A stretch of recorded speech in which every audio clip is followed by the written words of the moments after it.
बिस्मिल्लाहिर्रहमानिर्रहीम। इस वक्त हम मौजूद हैं बैतुल्लाह की दाईं जानिब और मेरे पीछे जो आप एक खाली मैदान देख रहे हैं, ये सिर्फ़ एक खाली मैदान नहीं है, बल्कि ये वो जगह है जो आज हमारे लिए इबरत का निशान है।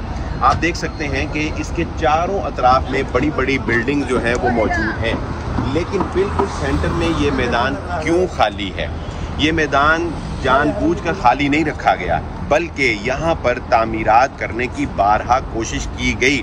आप देख सकते हैं, चला भाई ज़रा दिखाइएगा कि ये मैदान के दरमियान में आप ये जो देख रहे हैं पिलर्स लगाने की कोशिश की गई, और लेफ़्ट साइड पे आप देखें कि पिलर्स थोड़े खड़े भी हैं, लेकिन यहाँ पर आज तक कोई इमारत स्टैंड नहीं कर सकी, कोई इमारत बन नहीं सकी, बनाई जा नहीं सकी, इसलिए कि अल्लाह ताला ने इस जगह को इबरत का निशान बनाया है। ये वो जगह है जिसका जिक्र अल्लाह ने कुरान मजीद में फरमाया कि वइदल मौऊदतु सुइलत बिअय्यि ज़ंबिन क़ुतिलत। जब जिंदा दरगोर की जाने वाली बच्ची से पूछा जाएगा कि तेरा जुर्म क्या था कि तुझे तेरे बाप ने जिंदा दरगोर कर दिया, तेरा इंतखाब तो अल्लाह ने किया था, तुझे अल्लाह ने पैदा किया था, तुझे सिर्फ इस जुर्म में जिंदा दरगोर कर दिया गया कि तू बेटी है।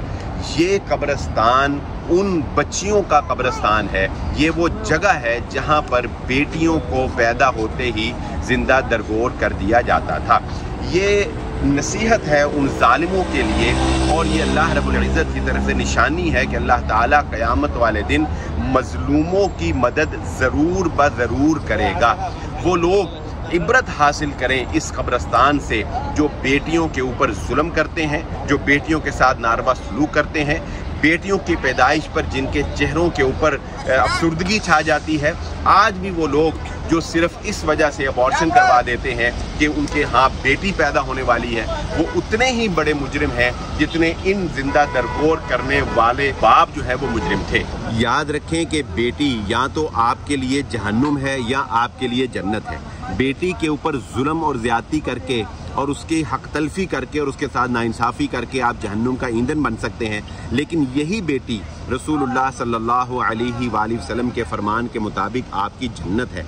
अल्लाह के नबी सल्लल्लाहु अलैहि वसल्लम ने फरमाया, जिसको बेटियां दी गईं और उसने खुलूसे नीयत के साथ उनकी तालीम और तरबियत का इंतज़ाम किया और फिर उनकी शादी कर दी, बदले में अल्लाह रब्बुल इज़्ज़त उसे जन्नत अता करेगा। और एक आखिरी बात समझ लीजिए कि बेटियां हमेशा सांझी होती हैं। जब किसी की बेटी को बहू बना के अपने घर में लेके आते हो तो उसके ऊपर जुल्म रवा रखना, उसको नौकर बना के रखना, उसको गुलाम बना के रखना, उसको एक जिंदा लाश बना देना, ये भी बेटियों के ऊपर जुल्म करने में ही आता है। कितनी ही ऐसी बच्चियां हैं जो बराए नाम जिंदा हैं, वो एक जिंदा लाश हैं, ना उनकी कोई ख्वाहिश, ना उनके कोई जज्बात, ना उनकी कोई मर्जी, बल्कि वो एक गुलाम की तरह ज़िंदगी गुजार रही हैं।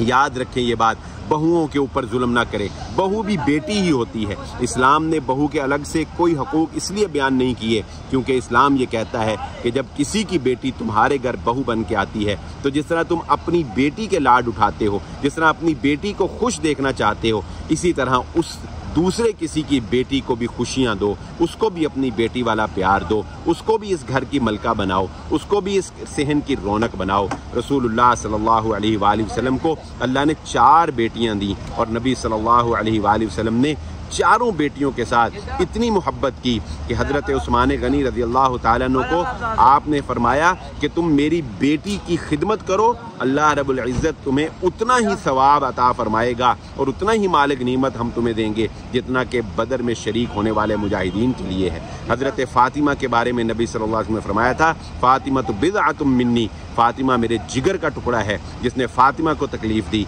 उसने मैं मोहम्मद सल्लल्लाहु अलैहि वसल्लम को तकलीफ़ दी। एक बाप ये जानता है कि बेटी के साथ कितना प्यार उसको है, वो अपने घर की रौनक और अपनी आंखों की ठंडक अल्लाह के नाम पर आपके साथ रवाना कर देता है। खुदारा बेटियों का ख्याल रखें, बेटियों के साथ अच्छा सलूक करें, बेटियों के ऊपर जुल्म ना करें, बेटियों के हक ना मारें। नबी सल्लल्लाहु अलैहि वसल्लम दुनिया से जाते हुए अपने मरदुल मौत में भी अपनी उम्मत को ये पैगाम दे गए, बेटियों के साथ अच्छा सलूक करना तुम इन्हें अल्लाह के नाम पर अपने लिए हलाल करते हो।